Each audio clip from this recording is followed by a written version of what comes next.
Hi folks.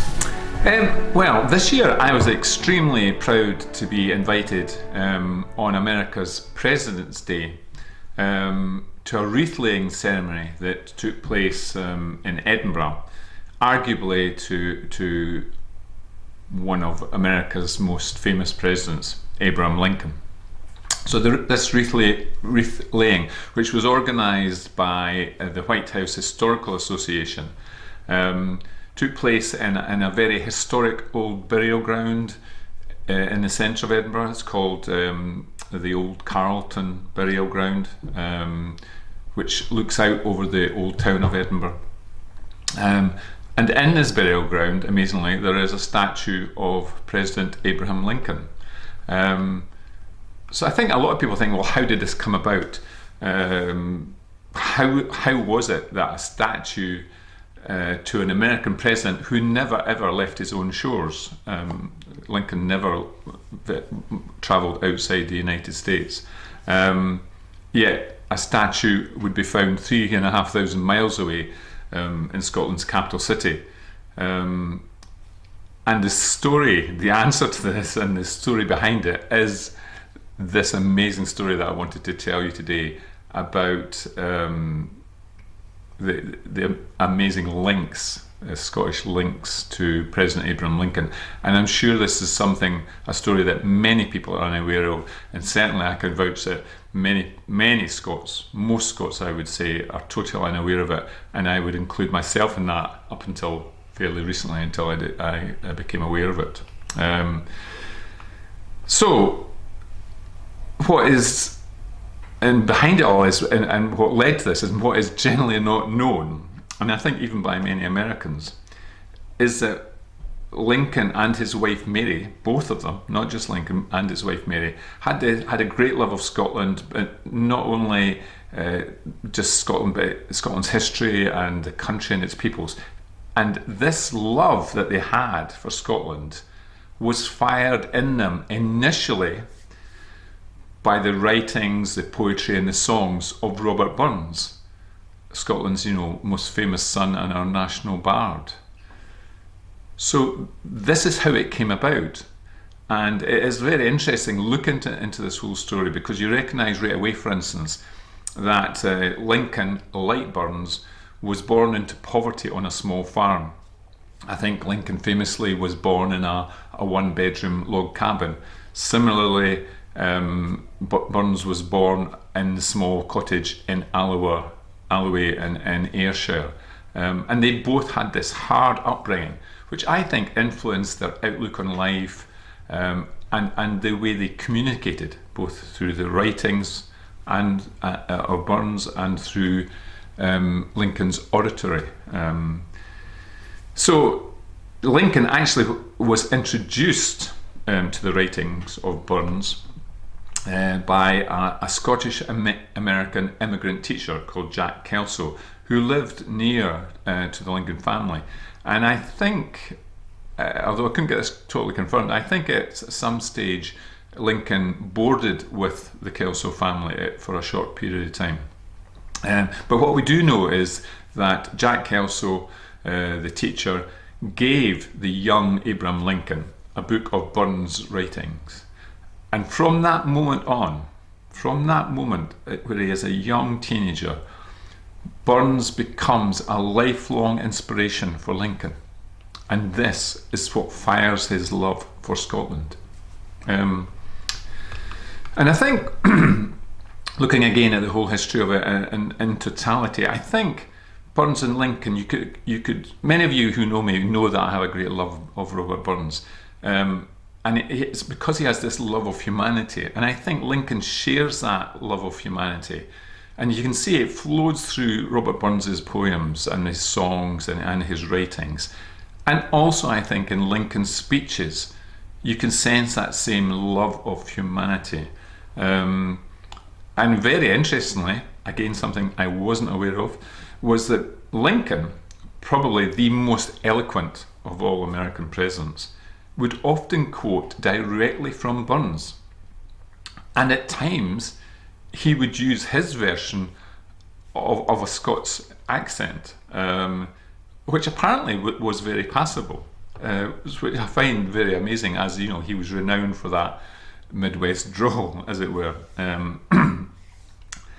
Anyway, so what happened there, what grew within Abraham and his wife Mary, so it was this joint thing as a couple, as a married couple, was this huge respect for Scotland, this huge interest in Scottish history, and for the Scottish people, and for all aspects of our country. And interestingly, the name they chose for their third son was William Wallace. Now, this in part was partly because of Mary's brother-in-law's name, but it's likely it was also chosen out of respect for Sir William Wallace, you know, the great Scottish patriot. And in addition to this, the Lincolns chose as the tutor for their sons a Scottish-born, a Scottish-educated young man called Alexander Williamson. So they wanted their sons to be tutored, to be raised by a Scots-born, Scots-educated person. And the tutor, Alexander, was present at Lincoln's bedside when he sadly passed away. So you could sense how, in what high regard the Lincolns and the family held this Scottish-born, Scottish-educated tutor, Alexander Williamson. Abraham also had this great love for one of Burns's songs called Highland Mary, and this is because of the Christian name of his wife. I'll not go into the whole background of the story of Highland Mary, but it's all about obviously this young lady called Mary who Burns has a romance with. Anyway, Abraham and his wife had this huge love for this song, and it was one of their great hopes, their great desires as a couple, that after Abraham had finished his presidential term, his second presidential term, and he was finished in his presidential duties, they would travel to Scotland. They would visit Burns's birthplace. They would meet Scottish people, and they would tour the country. And this was their greatest hope, that they would do as a couple. But as we all know, sadly, this was not to be. So in 1865, you know, Lincoln has won the Civil War, and he's achieved a second term as president. But now what he's striving to do is to try and win the peace. And to this end, what he did was he invited all the senators and all the governors to the White House for a dinner, to try and plan the rebirth, you know, of this great nation which had been torn asunder, which had been wrenched apart by this terrible and awful civil war. So this dinner in the White House, after it had been served and, you know, toasts had been drunk and such like, up stands, you know, the tall, dignified figure that is President Abraham Lincoln.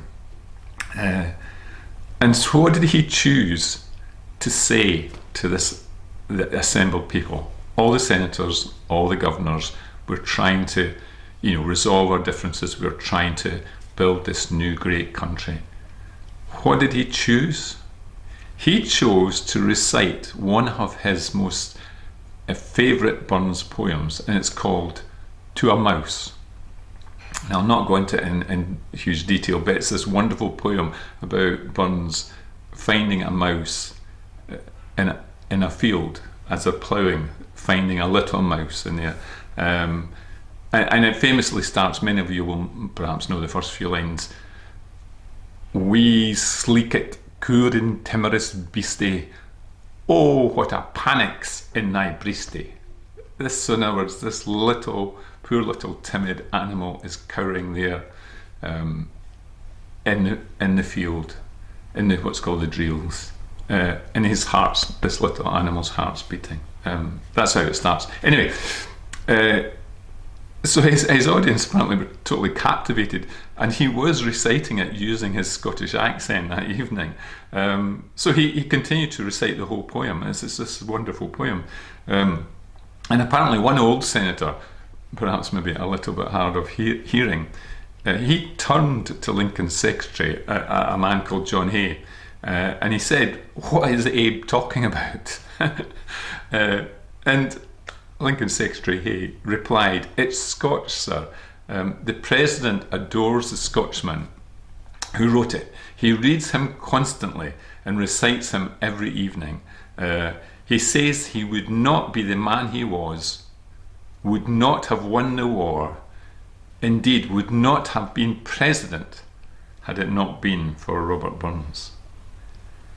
Now I think that shows you that this is Abraham Lincoln's deepest feelings that he had shared with his secretary.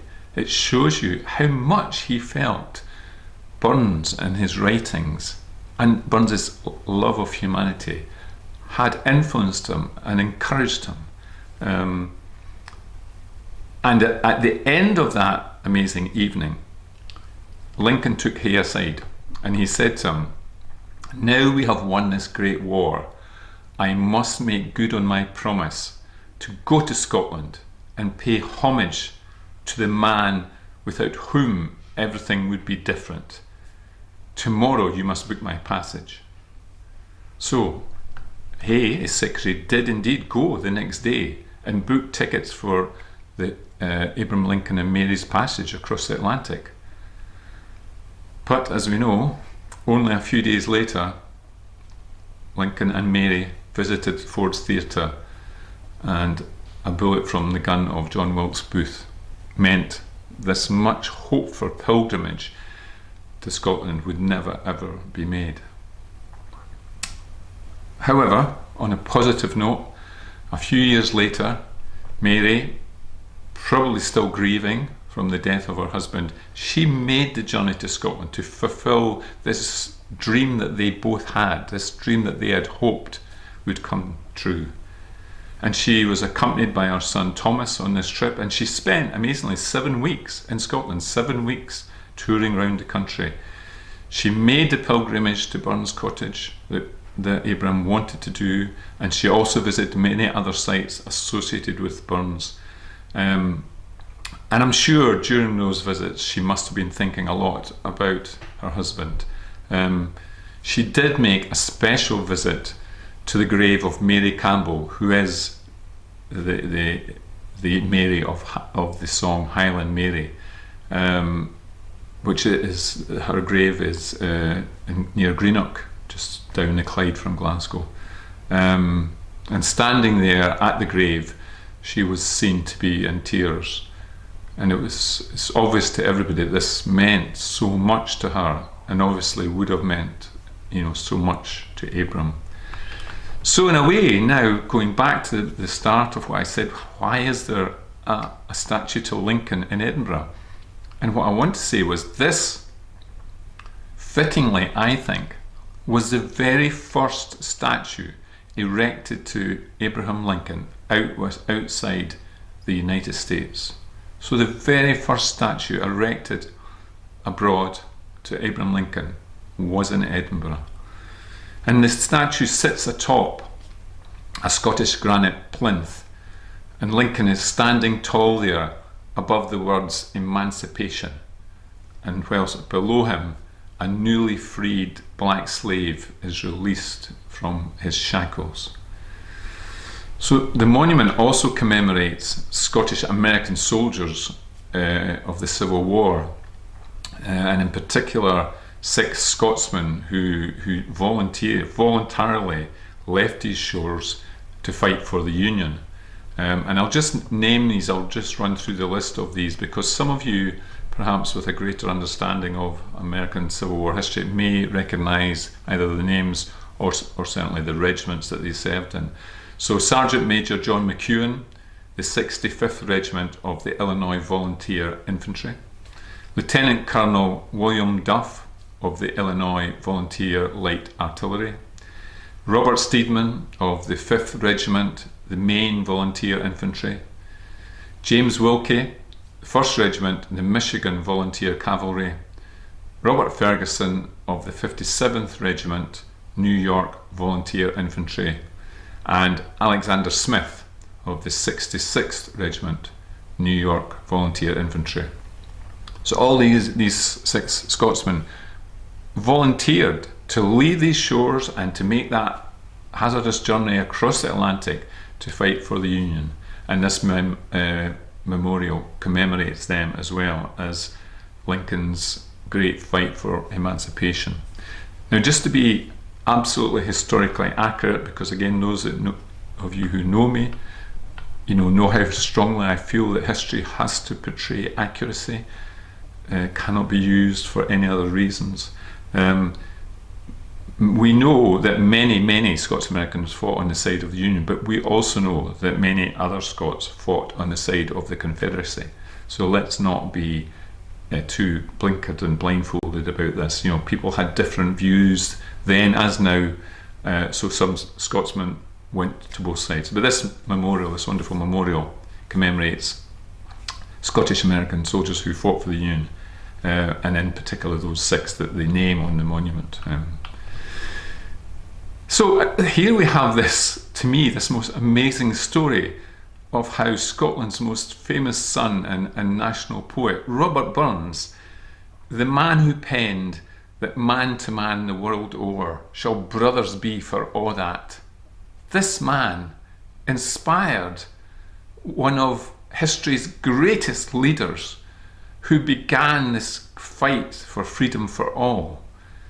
And I just think it's such a wonderful, wonderful story. So what I'd say to you is, if you happen to be in Edinburgh any time in the future, why don't you take some time out and visit the old Carlton burial ground? It's very easy to get to. You can walk to it from the city centre very easily. Why not go there? Stand in front of Lincoln's statue. Maybe recite a line or 2 of Burns.